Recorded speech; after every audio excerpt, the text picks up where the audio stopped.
Hi everyone, welcome to electronic devices classes. We were in the module 2 PN junctions and optoelectronic devices, and we started about PN junctions and current flow. We qualitatively analyzed the current flow, and and next we took a journey to the minority charge carrier distribution in the reverse bias, and after that we came to know that there is a small reverse saturation current flowing in the reverse bias, and we further took the reverse bias concept and to discover the breakdown effect. There is when the breakdown voltage occurs, sorry, at a breakdown voltage, what happens to the reverse saturation current, and we saw that the reverse breakdown current flows, and also we further step ahead and we saw that there are two breakdown mechanisms, reverse breakdown mechanisms. Zener breakdown or Zener effect and Avalanche breakdown. Okay, till now we covered these concepts in module 2, and continuation to module 2 we will continue one of the reverse breakdown effect known as the Zener effect or Zener breakdown effect. Okay, what is this Zener effect and the Zener effect or Zener breakdown? Before that, we'll try to get familiarized more with the reverse bias PN junction. Okay, this is a reverse bias PN junction where the P side is connected a negative voltage and the N side is connected a positive voltage. You can see the voltage we are using a VR. Okay, now the voltage V is equal to minus VR, and we can see the transition region between the P and N. We can see this the dotted lines on the P side and the N side is wide. This is the transition region at equilibrium. This transition region were at close. Okay, but in reverse bias you can see the transition region width has been increased. Okay, the transition region has been increased than in the equilibrium. Okay, this is the reverse bias PN junction. Please have a look at this carefully when writing an answer. You should write this circuit and you should explain. Okay, that fetches some extra marks or some grace. Okay, let's start the breakdown, Zener breakdown. Okay, we shall try to have a look at the energy band diagrams of the PN junction with respect to equilibrium and as well as the reverse bias in order to understand this Zener effect. Shall we start the analysis? Okay, the PN junction is reverse biased with V is equal to minus VR. Okay, VR is nothing but our reverse bias voltage. Okay, and the energy band structure, as we said, we are going to have a look at the energy band structure of the PN junction with respect to equilibrium condition as well as the reverse bias condition. Okay, the energy band structure of the reverse bias PN junction is as drawn in the figure Z1. Okay, what does figure Z1 comprises? Oh, it comprises it's a figure of Zener effect. It comprises of a heavily doped junction at equilibrium and a reverse bias with electron tunneling from P to N. Okay, it's giving the clue what causes the Zener effect.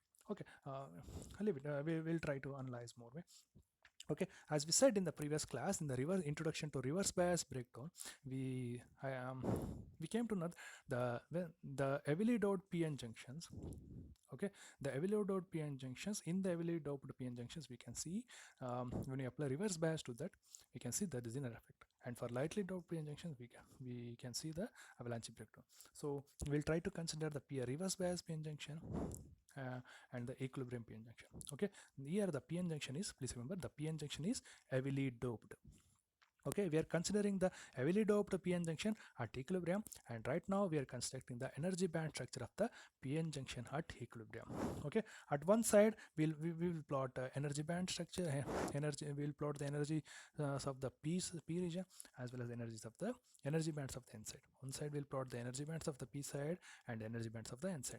We are all very familiar with, by this time from module 1, the energy band structure comprises of, correct, valence band, forbidden gap, and a conduction band. Okay, now we'll start from the P side. Okay, the E is energy, C is for conduction, and V is for valence, F is for Fermi level, and P is nothing but a P material, N is nothing but the N material. The brown line which you are seeing is the denoting ECP, means energy, conduction energy of the P, and another brown line is coming, it is nothing but the valence energy of the P. Okay, valence energy of the P material. Okay, we are using brown color for the p-type energy band structure, and we are using green color for the n type energy band structure, just for understanding in a attractive way. Okay, now the green color which appeared is at the lower distance, and the okay, low right, and it is denoting that ECN means conduction energy of the n type, and another green line is coming, that is we call it as a valence energy of the n material. Okay, and you can see the conduction energy of the p and as well as the conduction energy of the n. Okay, there is I different, and similarly the valence energy of the p as well as the valence energy of the n is having a I difference. We saw in the qualitative analysis of the or qualitative description of the current flow in a BN junction, there there is an influence of electrostatic potential. What was it? Q into V0. And we saw for forward bias condition how that height is going to get reduced between the p and n, and we saw the how the that height this side, we saw that this side, how this side when forward bias is going to get reduced, and this side is going to reduce at reverse bias because of electrostatic potential. Hope you remember that. We'll try to recap that again. Okay, now this side is with respect to the electrostatic potential. Okay, it is having some height called q into v0. Okay, now when try to plot the Fermi energy level, the Fermi energy level is a flat between the p side and the n side. Okay, on the p side the Fermi level is denoted as EFP, and the n side the Fermi level is denoted as EFN. This we all know from the qualitative description of the current flow in a PN junction. Okay, this is the energy band structure of the PN junction at equilibrium condition at V is equal to 0. Now the figure has been constructed from figure Z1 A part is constructed. Now we'll try to understand the Zener effect. Before that, we should be aware of that we should be aware of that the valence band are filled. Okay, the valence band are filled with charges, and the conduction band are empty state. Okay, the valence band are in filled state, and the conduction band are in a empty state. Okay, now we shall construct the reverse bias energy band structure. Okay, when the PN junction is heavily doped, I'm stressing again, the PN junction is heavily doped and it is reverse biased. Okay, the PN junction is heavily doped and it is reverse biased. Now we shall try to construct the energy band structure here. Okay, one side is P and the other side is N. Okay, the conduction energy of the p material and the valence energy of the p material has appeared, and before constructing the conduction energy of the n-type material and the valence energy of the n-type material, we should remember the concept of the electrostatic potential. It is the one which is varying the height between the p and n. Okay, you can see the one image is appearing, that is denoting q into v0. It's showing a bidirectional arrow mark, that is nothing but the height between the p and n. That is with respect to the electrostatic potential. What is q into v0? Now what is our v0? Is nothing but it changed. What is our potential? It is reverse bias. Okay, now with respect to electrostatic potential barrier, what happens? It becomes q into v0 plus vr. Correct? So this height is going to get increased. This height is going to get increased in reverse bias. You can see this height is q into v0. Now when this at equilibrium, now when we apply reverse bias, we know in the qualitative description, qualitative analysis of current flow, where we took the reverse bias PN junction, and we saw the electrostatic potential changing from q v0 to q into v0 plus vr, and we saw the the height variation also. Now you can see the same electrostatic potential is here, q into v0, and the barrier potential q into v0 plus the barrier potential q into v0 plus vr. What happens? The height increases. See, the height increases. The height increases, and you can see the conduction energy of the n-type. The conduction energy of the n-type is nearly equal to the valence energy of the p-type. You can see the conduction energy in the green color on the right side B. You can see the highlighter. The conduction energy of the n-type material is almost equal to the valence energy of the p-type material. and we can say that the conduction energy has moved downwards. Okay, and if we continue we can see the variation in the height and the valence, and we can plot the valence energy of the n-type material and the height also. Okay, do you all under did you all cleared with this concept? Okay, good. The energy band becomes crossed at relatively low voltages. That is, the inside conduction band appears opposite to the p side valence band. Is the wording is matching with the figure, right? Yes. Now we shall see the valence band are in a field state or in a field state. Now in the figure A there was a equilibrium condition, p is equal to 0. Now in the figure B, the PN junction is reverse biased, means there is a negative voltage. Okay, we shall see what happens, and before that we shall try to plot the Fermi level of the P and N. Fermi energy, we know that the Fermi level energy is flat line in at equilibrium. At reverse bias, what happens? Because of the height variation and the conduction energy and the valence energy of the n side has been pulled down. Okay, the Fermi level of the p side, p material, the EFP, the Fermi level of the p type will remain as it is, but whereas what is getting changed, the yes, the inside has been pulled down, the energy has been pulled down and moved downwards, so the Fermi level also moved down. The Fermi levels of the Fermi level of the n type, that is EFN, has been moved down, so you can see the variation between the Fermi level. Okay, you can see the Fermi level energy of the p type material in reverse bias is greater than the Fermi level energy of the n type material. Please observe and have a look at. Okay, okay, we will continue. What happens? This is the transition region width. What the image which came, and it is denoting with the two vertical lines. It is nothing but it's showing the transition region width. Okay, we know that when we apply reverse bias, the transition region becomes widened. Okay, this we saw in the previous class and beginning from the module 2 class. Okay, and we saw that the minority charge carrier distribution in the reverse bias topic. Okay, we'll continue with that. What happens? The electrons start to move. The electrons start to tunnel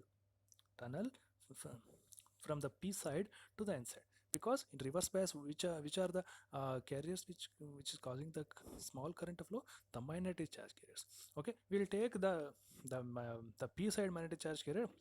The electron, it's getting tunneled, it is getting moving from p side towards the n side. Okay, see the electron in the valence band, okay, the p side has been tunneled down, has been or it has been moved down to the conduction band of the n type material. You can see, I'll show again. Okay, this wave is this wave, the wave is coming, please, it is nothing but the movement of the electron. Please bear with this kind of drawing, and the electron has been moved from valence band of the p to the conduction band of the n.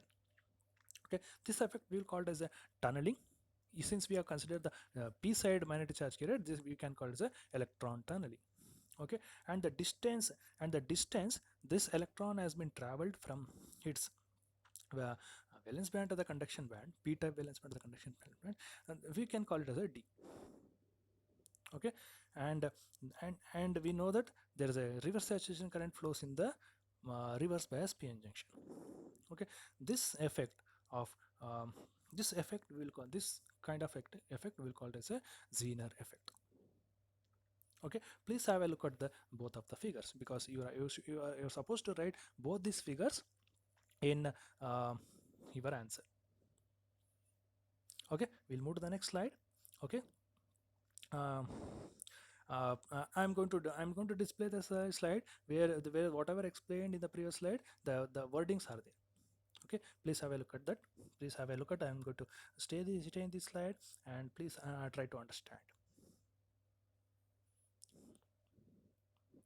Okay, this slide is saying that, okay, the crossing of the energy bands, that is the conduction band has been pulled down in the n side, and it is equal, and it is at the equal push line or equal are in line with the valence energy of the p type. Okay, whereas the valence energy of the p type is filled and the conduction energy of the n type is empty. Okay, because of the the some electrostatic potential, what happens, the magnetic charge here, the electron present in the valence band has been tunneled, okay, from valence band of the p-type metal to the inside of conduction band. Okay, why? The because of the band is narrow, the band is narrow. You can see in the previous slide, the band is narrow, the band is narrow, and it is that is denoted by the distance d. Okay, and the tunneling of electrons from the p side valence band to the conduction to the n side conduction band constitutes a reverse saturation current from uh, from from n to p.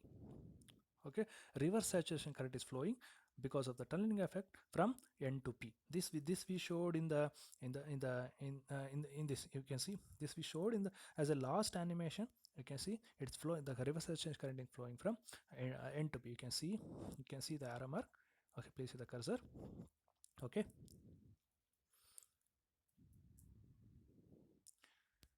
and this effect will called as a Zener effect. Okay, the basic requirements of the tunneling current are a large number of electrons separated from a large number of empty states by a narrow barrier of the finite. Okay, that is about the Zener effect, and we'll try to plot the IV characteristics, and we'll plot the Zener breakdown also. This is the IV characteristics of the reverse bias PN junction, where we are showing the Zener effect. Okay, from the previous class we are familiar with this. This is nothing but circuit of the PM reverse bias PN junction, where the P is negative given and N is given positive. Okay, there is a reverse saturation current flowing. Okay, and at breakdown voltage, what happens, this reverse saturation current start to increase, this reverse saturation current start to increase in a straight line abruptly in a right angle. Okay, this we call it as a Zener breakdown. Okay,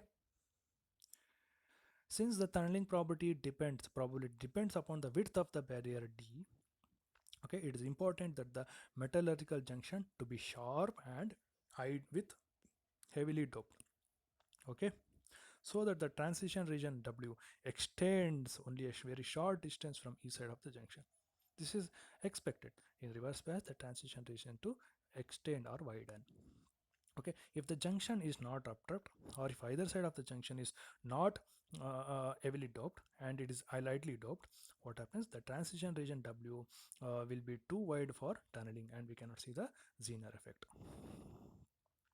Okay, as the bands are crossed, what bands, the valence and the conduction band of the inside have been crossed for at a few tenths of a volt for a heavily doped junction. Okay, what we saw in the previous class, Zener effect come into picture for a few reverse bias volts. That is what we are conveying here. If you remember, when we are trying to explain the Zener mechanism in the previous class, and when we are plotting the IV characteristics of the Zener breakdown, Avalanche breakdown at the end of the last class, we said that the Zener effect occurs for a few orders of volts, few orders of reverse bias volts. That's what it's saying, and it occurs for heavily doped junction. Okay, however, if d becomes smaller, the reverse bias is getting increased. And in order to conclude this class, we can say that if the PN junction is not heavily doped and it's not heavily doped, we can say, and what we can say, and the breakdown is occurring for a few hundreds of volts, or a few hundreds of reverse bias volts, or few hundreds of about thousands of reverse bias volts, we can say avalanche breakdown come into effect. Okay, this concludes about the Zener breakdown concept. Okay, and one more thing with respect to syllabus is Zener effect in covalent bonding. We saw the covalent bonding in the module 1. Okay, we'll take that covalent bonding model here, and we'll try to analyze the Zener effect. Because of the PN junction is heavily doped. Okay, and the Zener effect can be thought of as a field ionization of the host atoms at the junction when we are considering covalent bonding. Okay, that is the reverse what I said, that the reverse is heavily doped. Okay, and it causes a large electric field within the transition region. Okay, at a critical field strength, the electrons participating in the covalent bonds may be torn from the bonds by the field, and electron tunneling can appear, and they can accelerate from p side to the n side of the PN junction. Okay, and the order for field ionization is for required for electric fields 10 to the power volt uh, per centimeter. Okay, this is the Zener effect in covalent bonding, where the p-n junction is heavily doped, and we can see the field ionization, and we can see uh, the electron tunneling from p side to n side, and the electric field required is uh, field ionization in order to show the Zener effect is 10 to the power 6 in the order of 10 to the power 6 volt per centimeter. By this we conclude Zener breakdown concept in reverse bias breakdown. In the next class we shall try to understand about the avalanche breakdown. Thank you all.